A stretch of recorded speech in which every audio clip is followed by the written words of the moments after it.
original story narrated exclusively for Love Written in Silence. Lady Emmeline Harcourt sat alone in the library on a wet afternoon in March, her hands trembling as she held a letter written in handwriting she had traced every morning for 20 years. The vicar stood beside the door, his face gray with the weight of what he had delivered.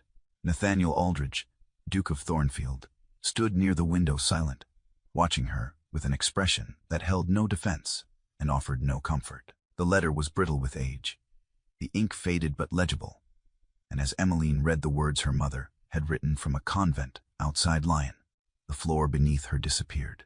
Everything she had believed about her father, about her childhood, about the woman whose memory she had built her entire life around, inverted in the space of 4 paragraphs.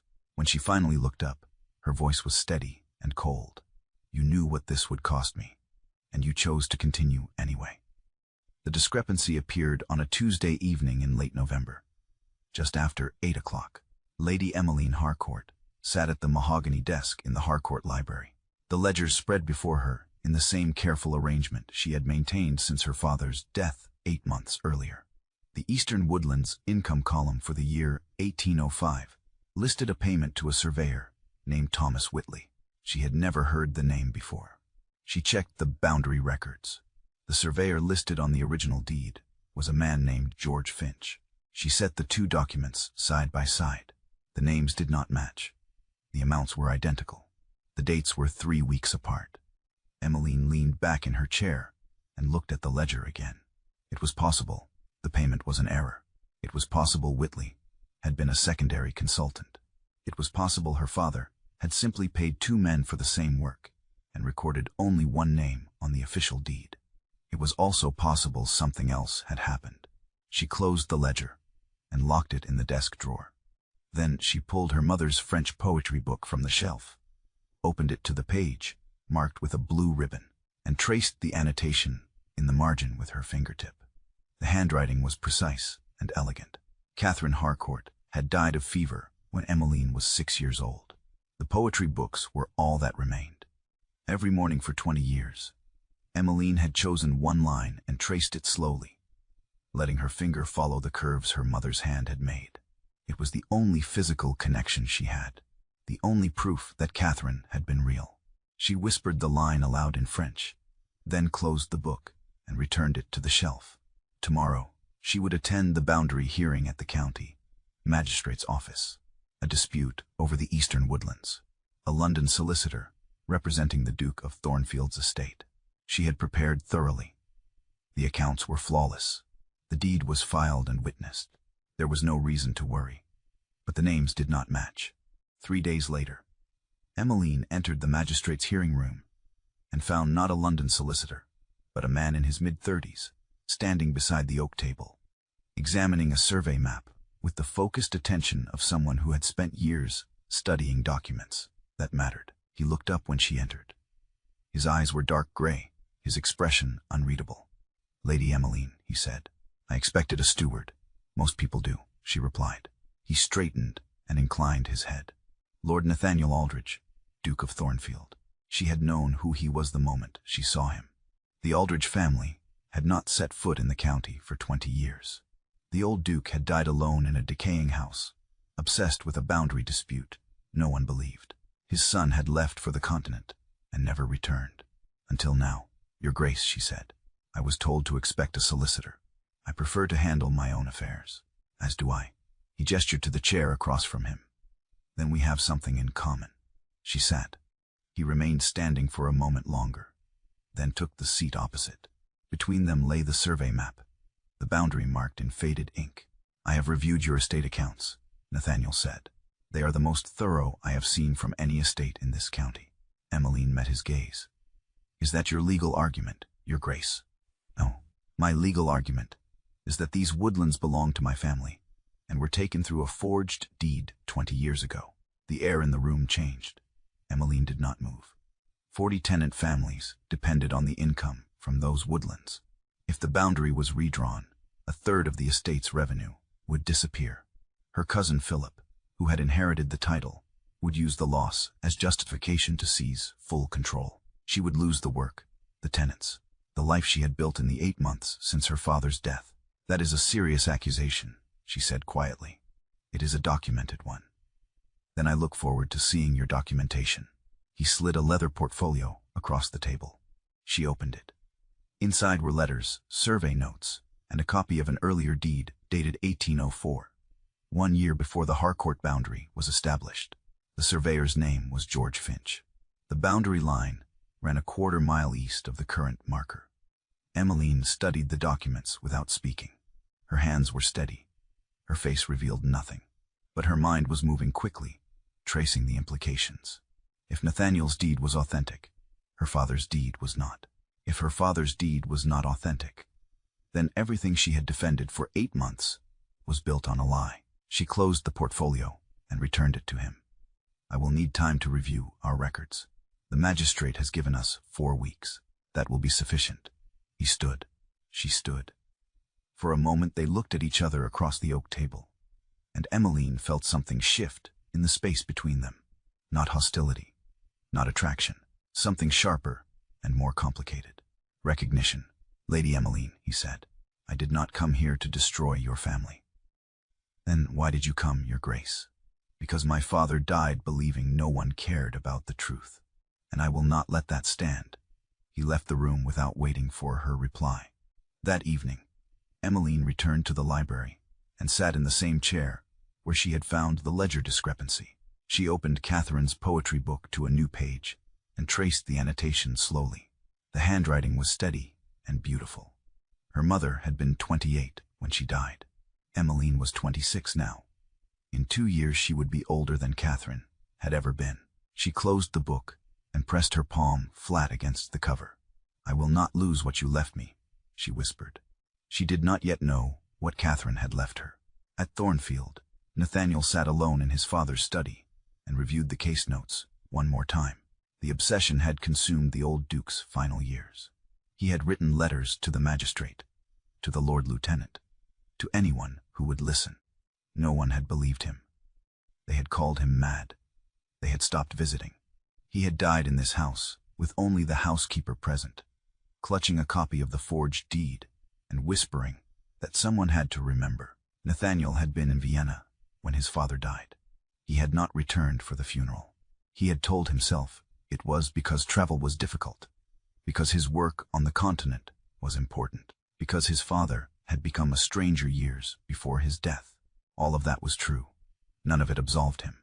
He had returned 14 months ago and found the study exactly as his father had left it. The maps, the letters, the survey notes, and buried in the correspondence, a single unanswered accusation sent to the late Marquis of Harcourt 3 months before the old Duke's death. The letter was blunt and desperate. It accused the Marquis of fraud, of theft, of destroying a family to enrich his own estate. There was no reply on file. Nathaniel had spent the next year tracing every document, every witness, every surveyor who had worked the boundary in 1804 and 1805. The evidence was fragmentary, but consistent. The deed had been altered. The boundary had been moved. And the woman who now managed the Harcourt estate had no idea she was defending a lie. He had known that before he filed the dispute. He had known it when he walked into the magistrate's hearing room and saw her sitting there with her flawless accounts and her steady gaze. He had known it when he saw the way her hands tightened on the portfolio, just slightly, when she read the earlier survey date. He had seen her clearly. He admired her fiercely, and he had chosen to continue anyway. Because his father had died alone, disbelieved, and Nathaniel would not let that stand, even if the cost was the woman sitting across from him, even if she hated him for it. He closed the case file and stood. The window overlooked the eastern woodlands. The boundary gate between the 2 estates had been locked for 20 years, rusted shut. No one had crossed it in his lifetime. Tomorrow he would begin the survey work the magistrate required. And tomorrow, for the first time in 2 decades, that gate would open. The magistrate's order was clear. Both parties were required to conduct a joint survey of the disputed boundary before the next hearing. Neither could refuse without weakening their legal position. Emmeline read the order twice, then folded it carefully and placed it in her desk drawer. A joint survey meant weeks of proximity. It meant standing beside Nathaniel Aldridge while they traced the line that divided their estates. It meant civility and restraint and the constant pressure of opposing interests held in fragile balance. She could not refuse. She could not delegate. The moment she stepped back, Philip would step forward, and she would lose the last measure of control she had. The first survey meeting was scheduled for the following Monday at the Boundary Gate. Emmeline arrived 10 minutes early. The gate stood between two stone pillars, the iron bars streaked with rust, the lock so corroded it looked as though it had fused permanently. She had never seen it open. As a child, she had been told never to go near it. The Thornfield estate was not a place the Harcourts visited. Nathaniel arrived precisely on time, accompanied by a surveyor carrying a leather case of instruments. He greeted her with a formal nod. "Lady Emmeline, Your Grace." The surveyor introduced himself as Mr. Dalton, no relation to the Harcourt housekeeper. He was a man in his 50s, methodical and quiet. He set up the theodolite without comment and began taking measurements while Emmeline and Nathaniel stood on opposite sides of the gate. "The lock will need to be replaced," Nathaniel said. "I will arrange it. I have already sent for a blacksmith." Emmeline looked at him. "This gate is on Harcourt land. The lock serves both estates. The boundary is in dispute. Until that dispute is resolved, I would prefer to manage my own property. As you wish." The quiet that followed held no anger. It was simply the acknowledgement of two people who understood they were opponents and would remain so until the magistrate ruled. There was no pretense of friendship. There was no need for it. Mr. Dalton called them over to review the first set of measurements. Emmeline studied the figures carefully, comparing them to the notes she had brought. Nathaniel did the same. When she pointed out a discrepancy in the angle recorded, he checked the instrument and acknowledged the error without defensiveness. "You are correct," he said. "The reading should be adjusted." She nodded. He made the correction. Mr. Dalton recorded the revised figure. They worked for 3 hours that first day. The conversation was minimal and precise. When Nathaniel asked a question about the Harcourt boundary markers, Emmeline answered with exact dates and documentation. When she questioned the authenticity of a Thornfield survey note, he produced the original correspondence without hesitation. By the time they finished, the sun was low and the air had turned cold. Mr. Dalton packed his instruments and departed. Emmeline and Nathaniel stood on opposite sides of the gate once more. "Your analysis is very thorough," Nathaniel said. "Yours as well. I did not expect that.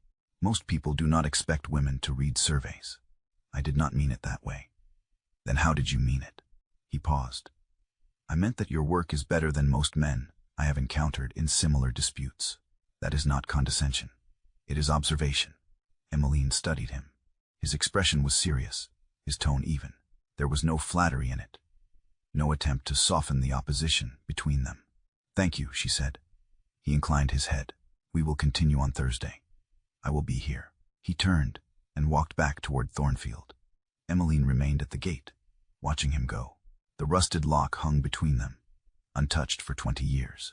A physical manifestation of the feud they were now required to navigate together. She reached out and touched the cold iron. It did not move. The weeks that followed settled into a rhythm. Mondays and Thursdays, Emmeline and Nathaniel met at the boundary to continue the survey. The work was painstaking. They compared maps, traced markers, and recorded measurements with the kind of precision that left no room for error or ambiguity.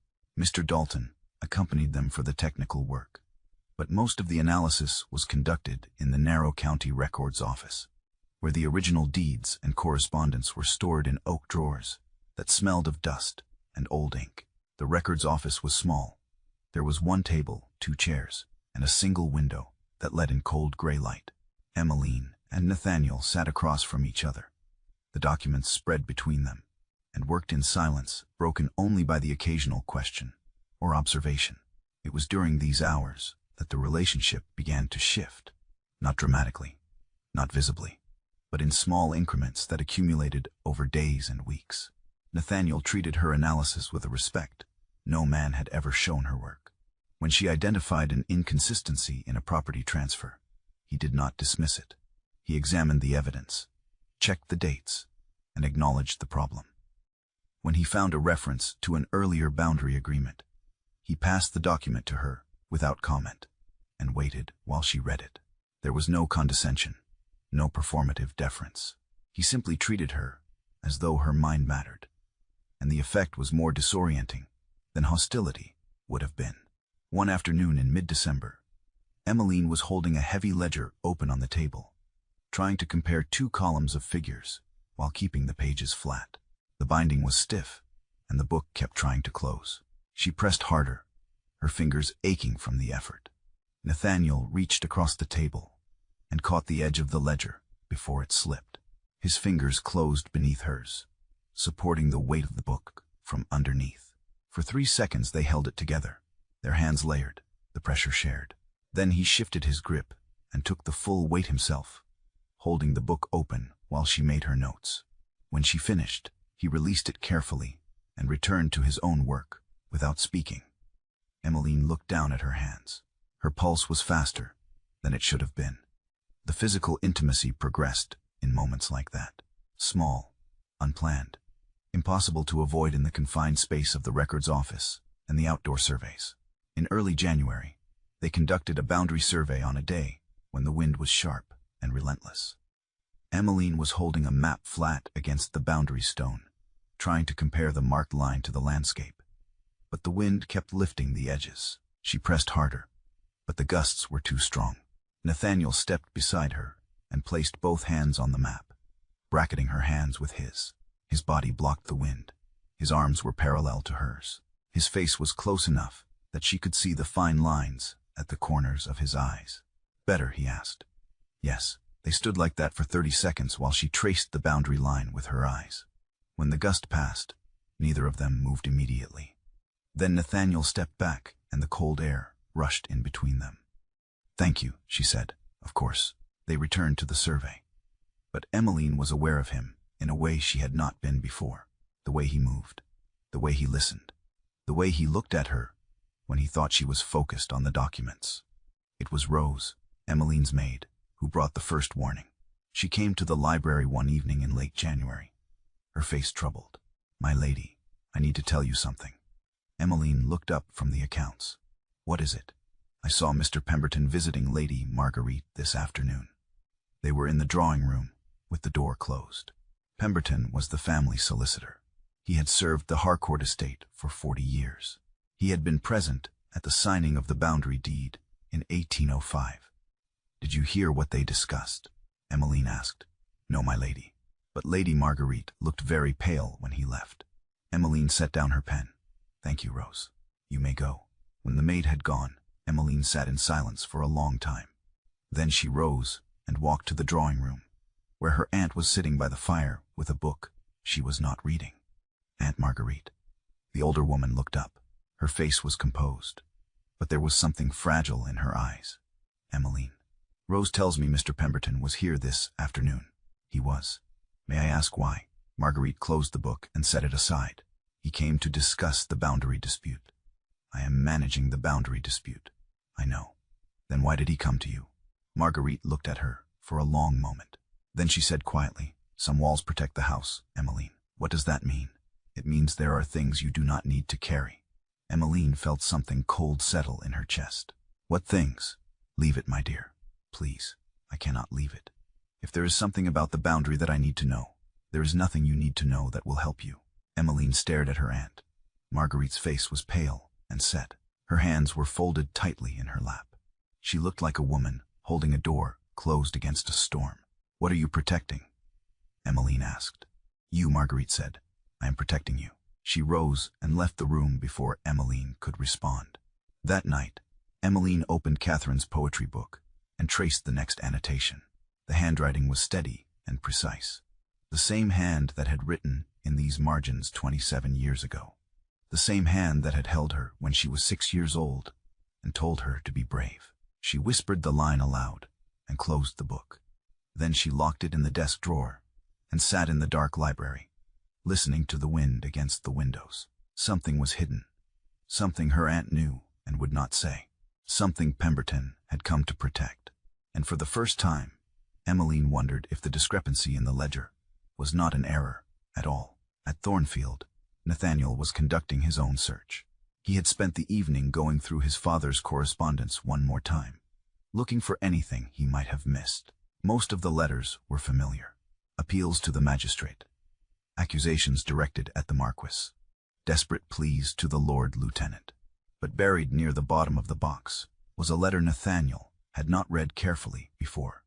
It was dated 3 months before his father's death and addressed directly to the late Marquis of Harcourt. The language was blunt and unsparing. You forged the deed. You moved the boundary. You destroyed my family's claim through fraud, and you know it. I have the evidence. I have the original survey, and I will not die without the truth being known. There was no reply on file, no acknowledgement. The Marquis had ignored it completely. Nathaniel read the letter again, then set it down and stared at the wall. His father had been right. The evidence had been there all along, but no one had believed him. No one had cared. He had died alone in this house, clutching documents no one would read, whispering accusations no one would hear. Nathaniel understood what pursuing this case would cost Emmeline. He had seen the way she managed the estate, the way the tenants deferred to her, the way she carried the weight of 40 families on her shoulders without complaint. He admired her fiercely. He respected her more than any woman he had ever met, and he was going to take 1/3 of her estate away, because his father had been right, because the truth mattered, because if Nathaniel walked away now, he would be doing exactly what everyone else had done, choosing comfort over justice, silence over vindication. He folded the letter carefully and placed it back in the box. Then he stood and walked to the window. The boundary gate was visible in the distance, a dark line against the snow. He had made his choice. He had seen Emmeline clearly from the beginning. He had known what this would cost her, and he had chosen to continue anyway. The cost was hers to bear. The guilt was his. He did not know which was worse. The midpoint arrived on a cold afternoon in February. Emmeline and Nathaniel were working in the records office, comparing 2 sets of survey maps. The first was dated April 1805 and showed the boundary line in its current position. The second was dated March 1805 and showed the boundary a 1/4 mile to the east. Emmeline stared at the 2 maps. The surveyor's name on both was George Finch. The handwriting was identical, but the dates were different, and the boundary had moved. "This is proof," she said quietly. Nathaniel did not answer. He was looking at the maps with an expression she could not read. "The deed was altered after the original survey," Emmeline continued. "Someone moved the boundary and backdated the documentation." "Yes," she looked at him. "You already knew. I suspected, and you did not tell me. I had no proof until now." Emmeline picked up the earlier map and held it carefully. Her hands were steady. Her face was calm. But inside, something was breaking apart. This was proof of her father's fraud. Proof that everything she had defended for months was built on a lie. Proof that Nathaniel's claim was legitimate and hers was not. She could destroy this map. She could tear it in half, burn it, claim it had been misfiled or damaged. No one else had seen it. Nathaniel would have no proof beyond his father's accusations, which had already been dismissed as the ravings of a dying man. She looked at the map, then at Nathaniel, then back at the map. Destroying evidence was what her father had done. Destroying evidence was how this entire disaster had begun. She set the map down carefully and slid it across the table to Nathaniel. "This belongs in your file," she said. He looked at her for a long moment. "You could have destroyed it." "Yes. Why didn't you?" "Because I will not become my father." The hush that descended was heavy and absolute. Nathaniel reached across the table and took the map. He did not thank her. He did not offer reassurance. He simply took the evidence and placed it in his portfolio. Emmeline stood. "I need to leave." "Of course." She walked to the door, then stopped. "Your Grace." "Yes. When you present that map to the magistrate, you will destroy my family's claim. You know that." "I do." "And you will do it anyway." "Yes." She nodded slowly. "Then I hope your father's vindication is worth what it costs." She left the room before he could respond. That night, Emmeline sat alone in the library and opened Catherine's poetry book. She traced the next annotation slowly, her finger following the elegant curves of her mother's handwriting. The line was in French. It spoke of exile and longing. Emmeline closed the book and pressed it against her chest. "What would you have done?" she whispered. The room was silent. The candle burned low, and somewhere in the darkness, a truth she did not yet know was waiting to break her apart. The letter arrived on a wet afternoon in early March. The vicar came to the house himself, his face gray and strained. He asked to speak with Lady Emmeline privately. She received him in the library. "Mrs. Dalton has died," he said. Emmeline felt a sharp pang of grief. Mrs. Dalton had been the Harcourt housekeeper for 30 years. She had been kind to Emmeline as a child, patient and steady. "I am very sorry to hear it," Emmeline said. "She asked me to come to her in her final hours." The vicar continued. "She had something she needed to tell me. Something she had been carrying for a very long time." He reached into his coat and withdrew a folded letter, brittle with age. "She told me where this was hidden. She said it was meant for you. She said she had kept it because she was afraid, but she could not carry the fear into death." Emmeline took the letter. The paper was thin and yellowed. The seal had been broken long ago. She unfolded it carefully and looked at the handwriting. Her breath stopped. It was her mother's hand. The same elegant script from the poetry books. The same curves and flourishes she had traced every morning for 20 years. "Where was this hidden?" she asked. "In the parish Bible," the vicar said quietly, "pressed between the pages of Psalm 91. She said it had been there for 20 years. Emmeline looked at the letter again. Her hands were beginning to shake. "I will leave you," the vicar said. "I am sorry, my lady. I am so very sorry." He left the room. Emmeline stood alone, holding the letter. She heard footsteps in the hall and turned. Nathaniel was there. He had been working with her in the library that afternoon, reviewing the final survey notes. He stopped when he saw her face. "What is it?" he asked. She could not speak. She held up the letter. He crossed the room and looked at the handwriting. His expression changed.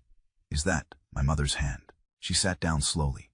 Nathaniel remained standing, his eyes on her face. She unfolded the letter completely and began to read. The first line stopped her heart. "My dearest Emmeline, I am alive," she read on. Her hands began to shake. Her vision blurred. She blinked and forced herself to focus. Catherine had not died of fever. She had discovered the forged boundary deed. She had copied the evidence. She had planned to deliver it to the magistrate. The Marquis had discovered her intent. With the help of Pemberton and a physician who signed a false death certificate, Catherine had been sent to a convent outside Lyon under a false name. The funeral had been real. The coffin had held stones.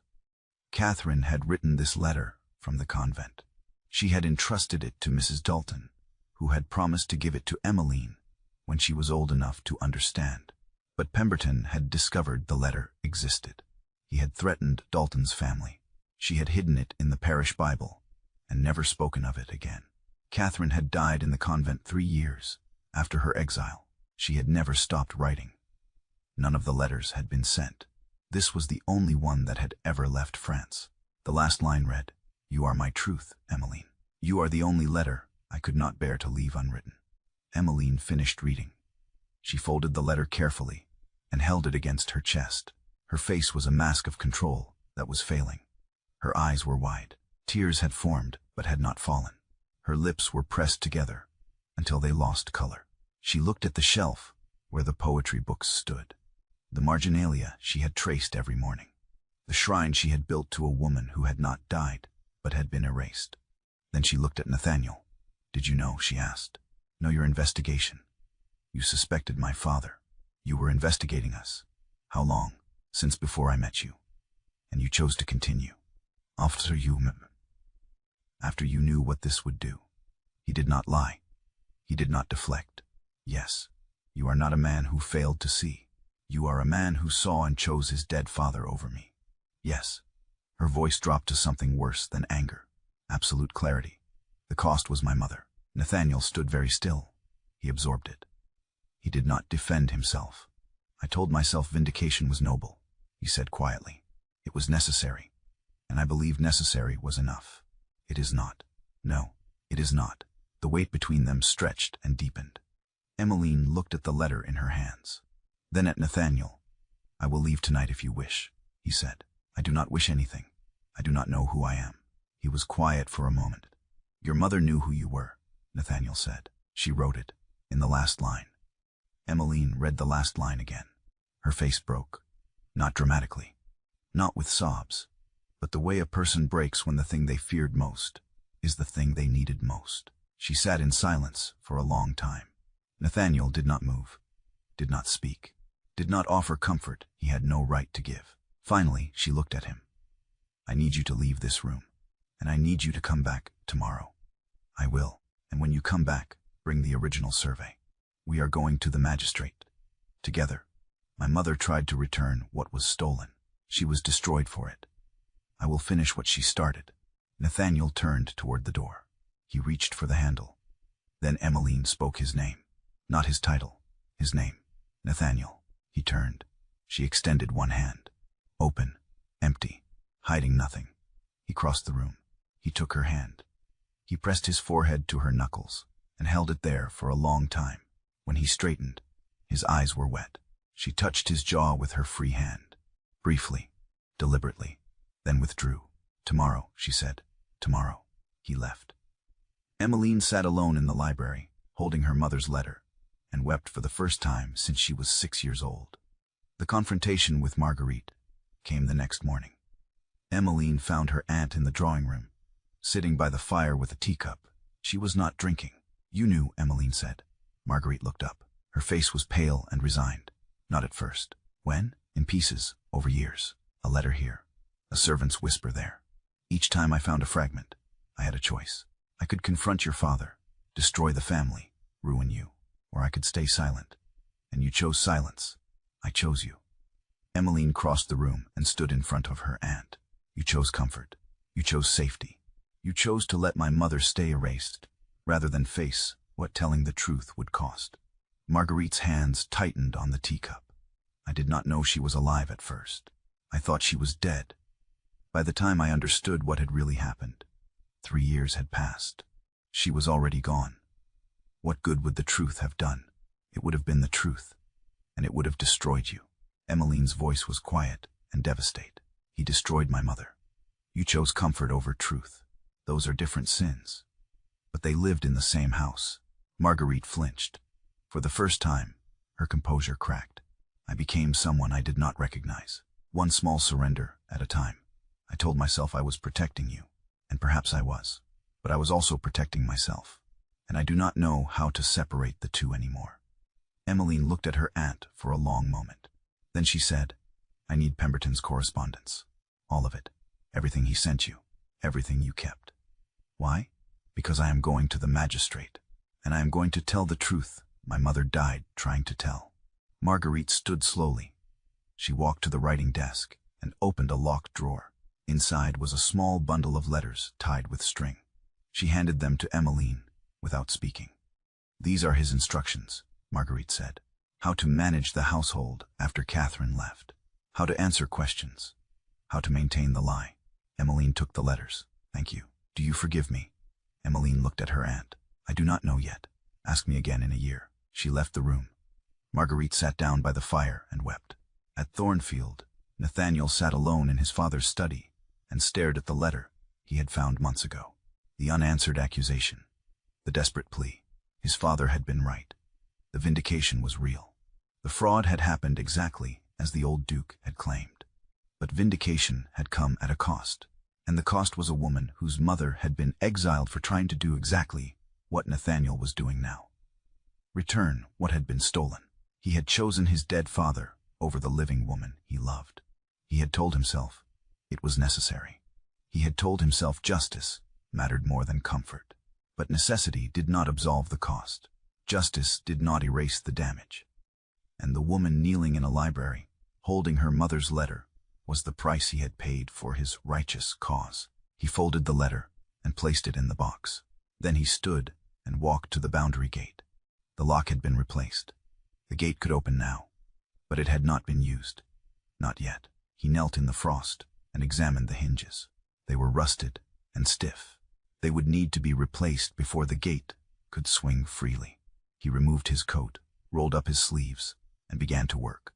The next morning, Emmeline walked to the boundary gate at dawn.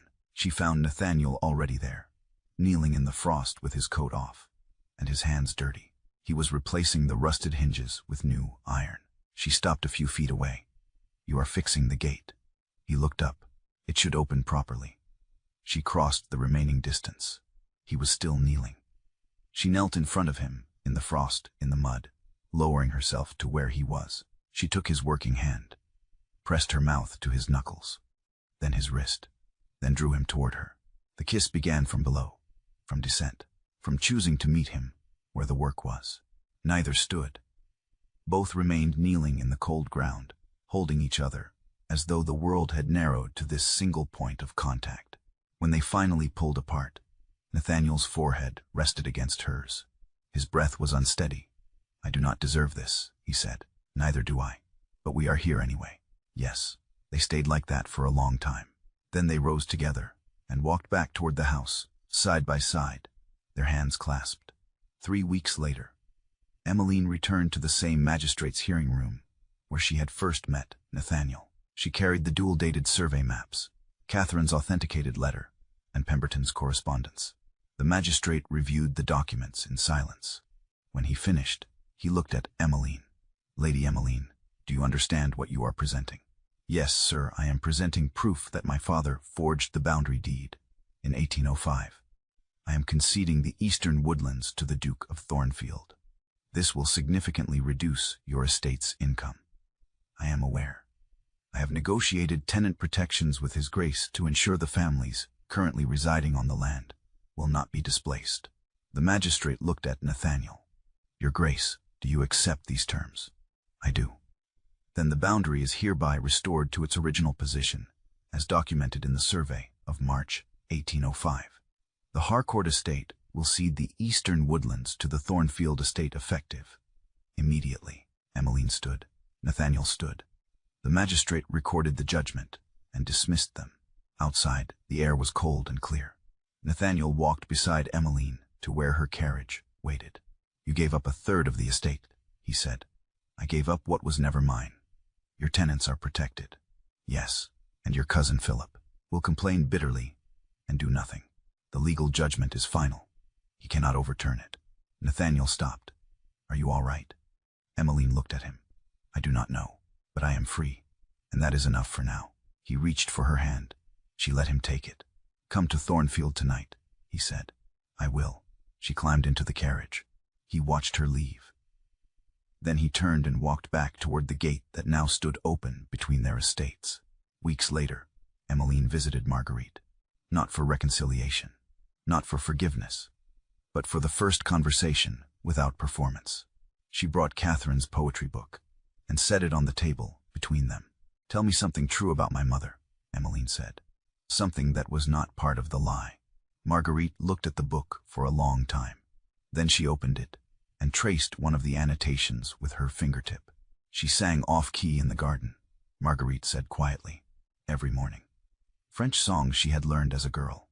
Your father used to tease her about it. She would laugh and sing louder. What else? She was stubborn. Impossibly stubborn. Once she decided something was right, nothing could move her. Your father loved that about her, until it became the thing he could not tolerate. Was she happy? Marguerite's eyes filled. Yes, until she was not, and then she was gone. Emmeline reached across the table and took her aunt's hand. Thank you. For what? For telling me the truth. Finally, they sat together in silence. Neither forgave. Both began. Winter came to Thornfield. The gate between the estates stood open. Fresh snow covered the boundary path. Emmeline's boots had worn a track from the Harcourt library to the Thornfield morning room. She sat at one end of the sofa, reading. Nathaniel worked at the other end, reviewing estate accounts. Catherine's poetry book lay open between them, not locked away, not hidden, carried into living use. You moved my ink, Emmeline said without looking up. It was on the wrong side. There is no wrong side. There is when you are left-handed, and the well is on the right. She looked at him. You noticed that. I notice everything about you. I simply took 8 months to stop pretending the cost was acceptable. She set down her book and moved closer. He set down his pen. She took his hand and pressed it against her cheek. The gate is open, she said. Yes, my mother tried to open it. She was destroyed. You opened it, and you are here. We are here. Yes, the morning room was warm. The snow fell outside. Two people who had arrived at honesty through wreckage chose each other, one morning at a time, and in the space between them, Catherine's poetry book lay open, the marginalia no longer traced in mourning, but read in the light of a love that had been earned through dissent, through truth, through the slow and painful work of choosing what was right over what was easy. The gate was open, the path was worn, and they walked it together,